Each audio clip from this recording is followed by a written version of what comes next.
Hey Merfolk fans, I'm Joe. Thanks very much for joining me today. If you'd like to support my channel, please check out the link above to my Patreon page. So, Modern Horizons is officially in the format. It's on Magic Online, and it's legal to play in all sanctioned Modern tournaments at this point. And with it, Mono Blue Merfolk has access to a couple of really sweet new cards. And I wanted to check in with you guys and do sort of a deck tech, just discussing the two new cards and some of the synergies that are evolving within the deck, as well as some sweet new sideboard tech. I'm going to try to get through this pretty quickly. There's a lot to discuss, so bear with me. Please leave any comments down below that you have on any of these ideas. And yeah, there's just so much developing right now that discussion within the community about which cards are overperforming or underperforming is super valuable. So really appreciate your guys' comments. Please leave your thoughts down below. With that said, let's get started. The first really strong addition to Merfolk from Modern Horizons are these Horizon lands. We actually got two new lands that make blue, which is really all we care about in Mono Blue Merfolk. We've got Waterlogged Grove and Fiery Islet. So, again, it doesn't matter which one you include, since we only need blue. The only question is how many of these we want to run.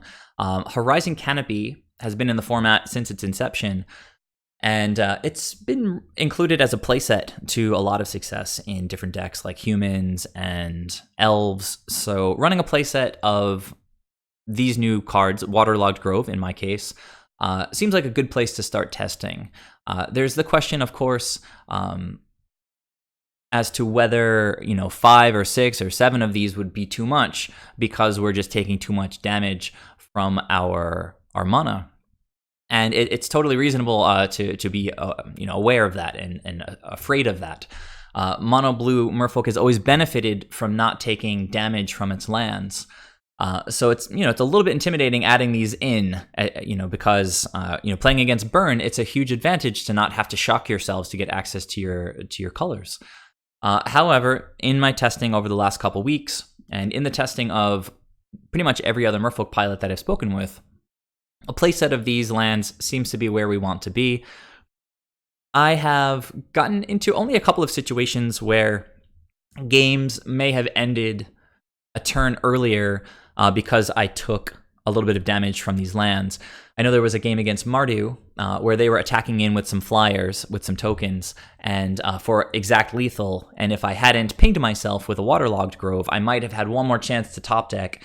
But I think I basically needed a Lord, and so it was only like maybe 6 outs, and it would have been great to have a chance at that extra draw step, but Waterlogged Grove prevented me from getting that draw step. You have to weigh those kinds of fringe situations against the sort of global benefit of being able to make consistent, strong use of these new lands, just match to match, day after day.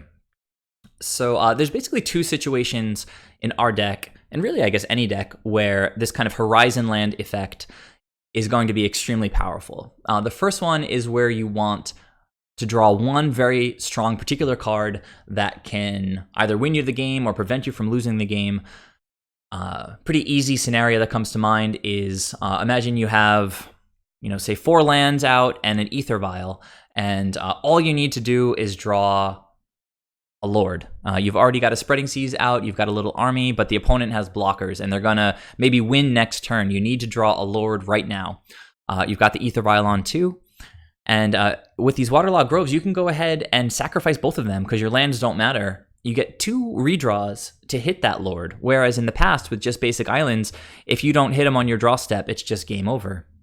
So 2 redraws to hit that critical card that can just win you the game is massively powerful. The other situation where Waterlogged Groves are going to help our deck immensely are those games where we go past turns 5, 6, 7, where you've already hit your 4th land drop, and you really don't want more lands. At this point, running a playset of Waterlogged Groves, now 20% of your lands can be cycled into other cards, which again, just extremely powerful.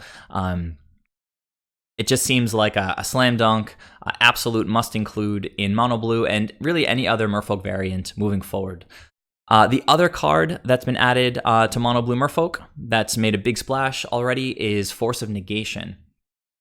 When this card was initially spoiled, the sentiment was generally kind of negative. Comparisons were drawn with Force of Will very reasonably and predictably. Force of Will is stronger than Force of Negation in two ways. It can be cast for free anytime, whereas Force of Negation can only be cast for free on your opponent's turn. And Force of Will can counter creatures, whereas Force of Negation can only counter non-creature spells.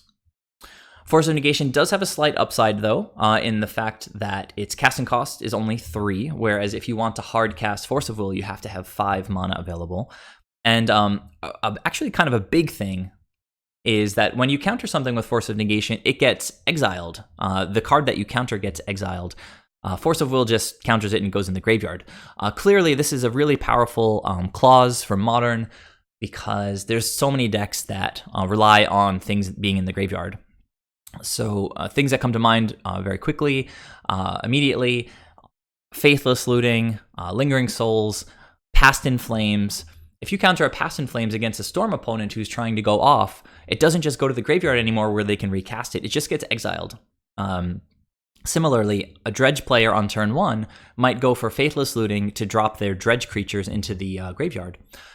If you counter that looting, not only does it get countered, but it gets exiled. So the opponent's not even going to be able to reuse that Faithless Looting to try to, speed up their dredging strategy. Another thing that so anyhow, I guess the point is the exile clause is extremely powerful, and I guess where is sentiment on this card right now? How has it been going in testing? And I can tell you guys, it's just insane. It really kicks our deck up like a full level. Whereas before we were leaning on Deprive as a counterspell, we needed to get 2 lands down before we could even think about playing Deprive. And even then, bouncing a land after playing our second land drop is quite painful in many situations because we want to play on turn 3 like a 1-drop and a 2-drop, and we want to get to Master of Waves on time and all that stuff. So Deprive has always been a tempo negative spell for, well, I guess in a tempo deck. Mono Blue Merfolk is kind of the epitome of a tempo deck. You try to set back the opponent's early development with counterspells, things like Merfolk Trickster, while we develop a board with Lords and Island Walk and just close things out pretty quickly. So that mix of interaction and quick attacks, trying to take advantage of the early turns in the game, is really what defines a tempo deck. A card like Deprive can really make that make it difficult to enact that strategy. In order to keep playing creatures with Deprive, we need to really have an AEther Vial out on the board. Otherwise, it's just quite difficult. Deprive has now been replaced with Force of Negation, which is actually a tempo positive card. We can tap out safely in situations where we would otherwise have to hold up mana for Deprive. You can tap out on turn 4 to play a Master of Waves, and if an opponent goes for Liliana the Last Hope or Collective Brutality, something that would kill Master of Waves, even without access to any mana at all, we can cast Force of Negation, protect our Master of Waves, and hopefully get in for a big attack and just win the game like that. So Force of Negation has felt really, really strong. You guys should be playing a playset. It's still pretty expensive. The price might fall now that the proper release has actually been made. Packs are being cracked. Drafts are happening. Hopefully the price drops, but even if it doesn't, if you guys are going to be playing in tournaments, this is a card you need to snap up right away. So 2 new cards, easy slam dunks, full play sets, just make the deck that much more powerful. So apart from those 2 very new cards, I think the other sort of sore thumb in this deck that needs addressing is Thassa. About a month ago, I saw a 5-0 list, Merfolk list, running a couple of Thassas, and it just made me realize it was a card that I hadn't reassessed in many, many years since Theros came out. When Theros was printed, we thought this card was pretty amazing, but it just seemed a little bit dirtily when things like Splinter Twin were still in the format, and tapping out on turn 3, the opponent might just flash in a Pestermite, untap, slam Splinter Twin, and that's the game. We're in kind of a different place right now. We can protect against combos with Force of Negation, and we've got cards like Merfolk Trickster to slow down the opponents. Thassa seems like she needed to be tested again in Merfolk. And so far, she feels really great. One of the things that I thought might particularly contribute to making Thassa better now than she was in the past is Merfolk Trickster. So pardon me, I'm going to have a sip of water. All right. So Trickster is pretty cool synergy with Thassa because you can pass to the opponent's turn with mana up, and they might tap out, play a creature, whatever they want to do.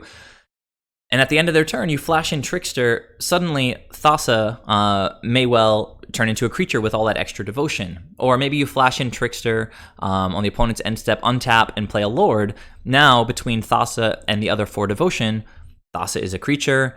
You can crash in with the big 5/5 indestructible. And I can say from experience, a 5/5 indestructible that can make herself unblockable is a pretty powerful way to close out a game quickly. Looking at her other abilities, basically, she's indestructible. She's a creature as long as you have 5 devotion, and at the beginning of your upkeep, you get to scry 1. In many situations, this is the most powerful part of this card, although we play it for the whole package. But the scry is often the most powerful because even if opponent is killing all of our creatures, we get to scry away anything that we don't need off the top of the deck. Effectively, once Thassa comes down, you should basically have all the lands that you need. So every new land is just getting scried away. You're drawing more creatures, establishing more devotion. And if a couple of your creatures do stick, her last ability is really good at closing games out. It actually is an effect that we've already got in the deck with Spreading Seas, enabling Island Walk. We want our creatures to be unblockable. Thassa's last ability lets you pay 2 mana. Any of your creatures can be made unblockable, even without Island Walk. So in a big board stall situation, slam Thassa, pay 2 more, get one of your creatures through, and just win the game. It's just a very well-rounded card with a ton of value packed into 3 mana. Another thing to mention is that she is a creature, so she can be vialed in if AEther Vial has 3 counters. That can be a big blowout if an opponent attacks in. If you activate AEther Vial, bring Thassa in as a 5/5 indestructible, you can potentially just eat a big creature of the opponent's, and Thassa will still be alive to crack back on your turn. I made a Reddit post, which I'll post a link to in the description down below, comparing Thassa to sort of a planeswalker for Merfolk. There are planeswalkers, like various Gideons, that can turn into an indestructible creature. So Thassa can do that. There are planeswalkers that can scry. Thassa can do that as well. There are planeswalkers that make your creatures unblockable, and obviously Thassa can do that as well. So she gives us access to all of these different abilities, all of which Merfolk wants, all of which strengthen our game plan. And one drawback is that she's a legend, so you could potentially draw a second Thassa, which is unfortunate, but Force of Negation, another benefit of its addition to modern Mono Blue Merfolk is that cards that don't have applicability in every single situation, in every single matchup, become better because we can pitch them for Force of Negation's alternative casting cost. So if you've already got Thassa down and you draw a second one, you can pitch it to Force of Negation. If you're playing against an opponent who has islands already, you can pitch Spreading Seas. We've also got Benthic Biomancer to pitch a second Thassa. So on top of these 2 new cards from Modern Horizon and the addition in my list of Thassa, the deck has just been evolving very nicely lately to have tons and tons of card draw and card filtering. We now have 4 lands, the 4 Silvergills, the 4 Spreading Seas. You've got 4 Loots with the Benthic Biomancers, and then the Scries with Thassa. Just power through the deck. They get us to the cards that we need. We're a really synergistic deck that needs certain pieces to be in place, often to close things out. And having all this sort of card drawing velocity in the deck enables us to do what we want to do just that much better. A final note, I guess, is the idea of devotion in combination with Thassa. Spreading Seas is one of our most reliable ways to establish devotion. Opponents will often be playing creature removal, but they often won't be playing enchantment removal, at least not in the main deck. So if you get down to Spreading Seas or 2, really all you might find yourself having to do to turn Thassa into a creature is something like flash in a Trickster. Suddenly you have 5 devotion on the table. Of course, Spreading Seas is very synergistic with Master of Waves as well for the same reason. We've been running a playset of this guy for years now, and basically the premise being that we've got so much blue devotion, so the same theory supports the inclusion of Thassa in the deck.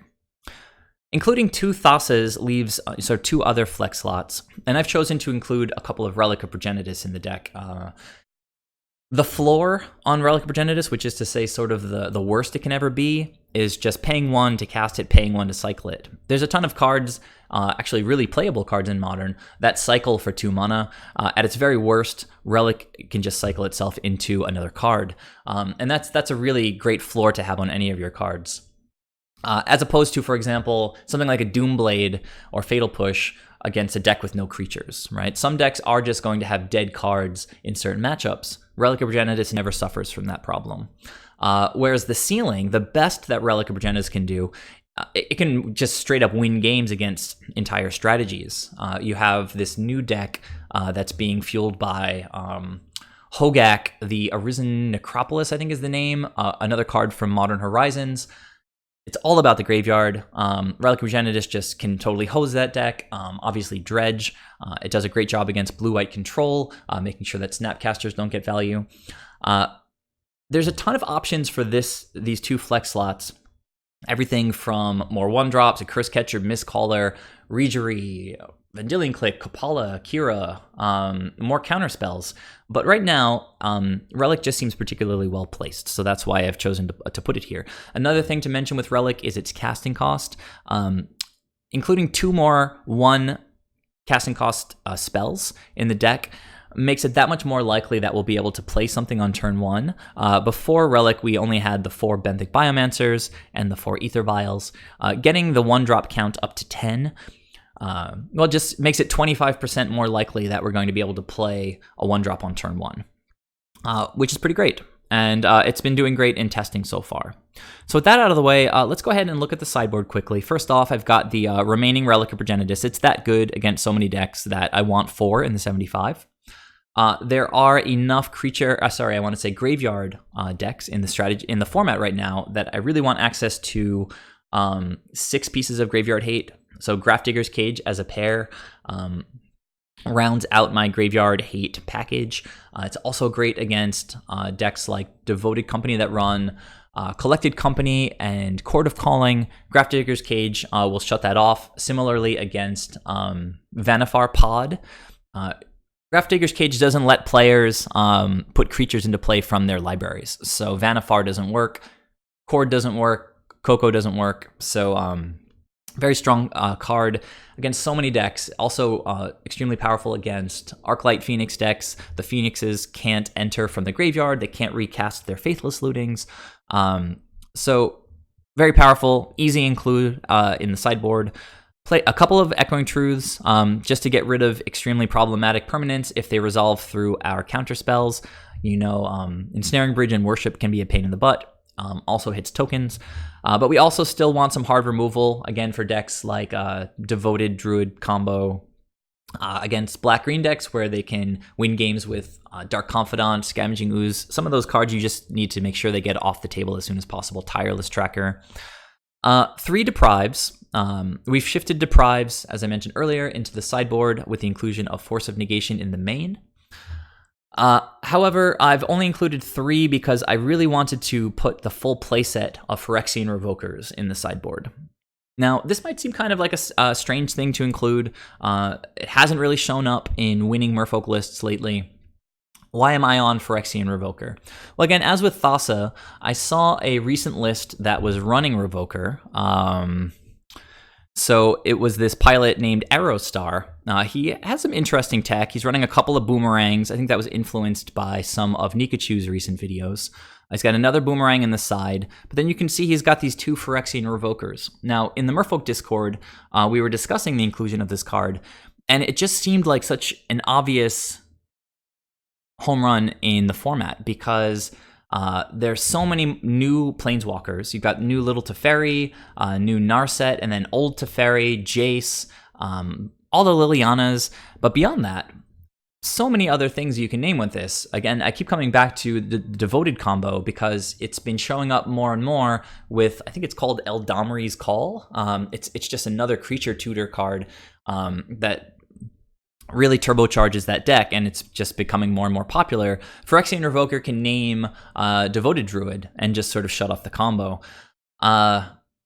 So many things it can name, incredibly versatile. And so I tested it in a couple of leagues. It seems so strong that I just wanted the whole playset.